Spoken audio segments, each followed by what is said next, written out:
vais vous montrer comment trouver le bon influenceur pour votre stratégie de manière manuelle.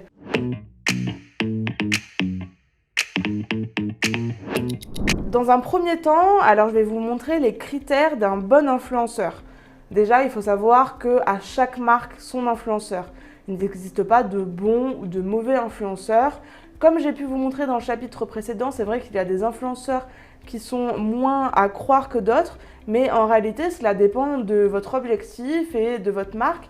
Par exemple, si vous êtes une marque qui n'a pas vocation à être sur du long terme, que vous êtes, par exemple, je sais pas, un e-shop de dropshipping ou une marque de revente de vêtements, mais c'est quelque chose de flash, là, potentiellement, vous pouvez trouver des influenceurs qui ont moins bonne réputation, mais qui ont une très grosse communauté, et du coup, ça peut vous être utile aussi. Donc, il ne faut pas diaboliser des influenceurs ou en encenser d'autres. En réalité, chacun a son rôle et chacun peut convenir à tout le monde. Sinon, il ne serait plus influenceur aujourd'hui, c'est que forcément, ça convient à certaines marques.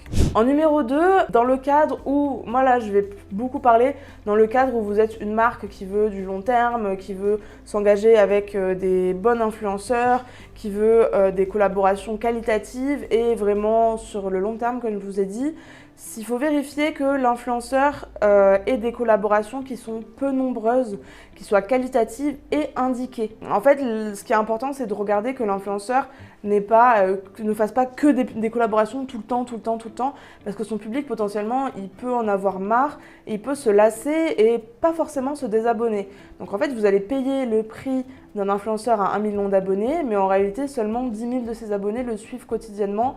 Le reste ont un peu lâché l'affaire suite au trop grand nombre de collaborations, par exemple, ou aux publications qui sont pas très qualitatives.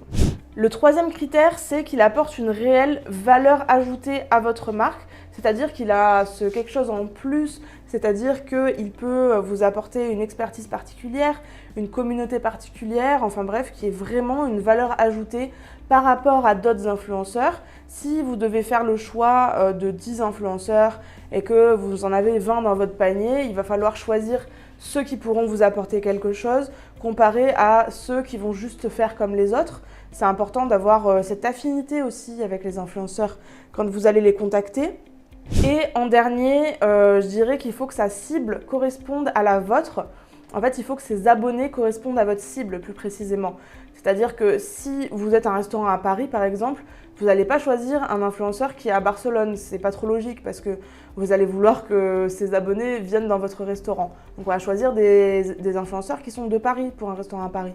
Ça paraît plutôt logique, mais c'est quand même important de le préciser. C'est important de lui demander ses statistiques, par exemple, pour lui demander sur Instagram quelle est la population qui le suit, qui sont les gens qui le suivent, où est-ce qu'ils habitent, quel âge ils ont, est-ce que c'est plutôt des hommes ou des femmes.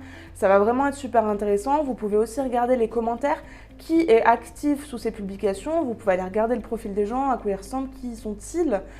C'est très intéressant avant de contacter un influenceur, de vraiment réfléchir à ces 4 critères. Je vous ai montré 2 petits exemples. Là, par exemple, à gauche, on a un compte, vous voyez, où là, c'est une collaboration, là, c'est une collaboration, là, c'est une collaboration, là aussi, là aussi, là aussi. Là, on ne sait pas trop, là, c'est une collaboration. En fait, toutes les publications de ce compte sont des collaborations. Donc potentiellement, on ne va pas forcément avoir des publications qualitatives, votre produit ne va pas forcément sortir du lot.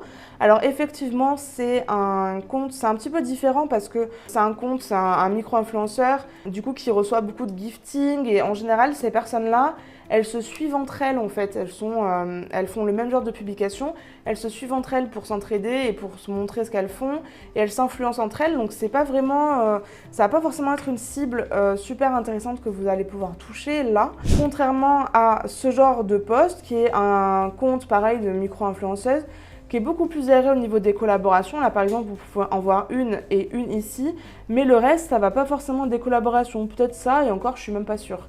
Donc ça va vraiment être quelqu'un qui partage son quotidien. Là, dans les 2 cas, c'est des micro-influenceurs qui ont moins de 10 000 abonnés. Mais je trouve que c'est quand même intéressant de regarder parce qu'en général, c'est ce vers quoi vous allez vous tourner en premier. de repérer du premier coup d'œil comme ça. Voilà, elle poste des belles photos d'elle, un peu de mode, elle fait un peu de mode, elle fait un peu de lifestyle, c'est assez intéressant et de temps en temps elle montre les produits qu'elle aime bien. Donc c'est cohérent avec sa cible, etc.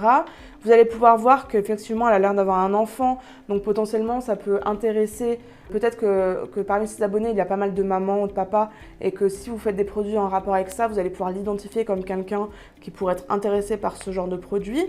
Contrairement à la personne de gauche où on ne sait pas trop ce qui l'intéresse en fait.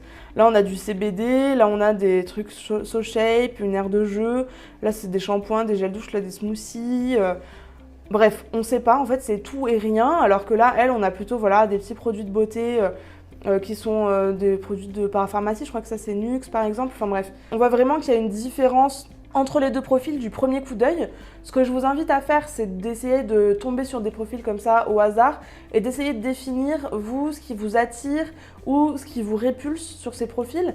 Qu'est-ce que vous en pensez en récupérant les 4 règles que je vous ai données juste avant? Est-ce que la personne fait beaucoup de collaborations?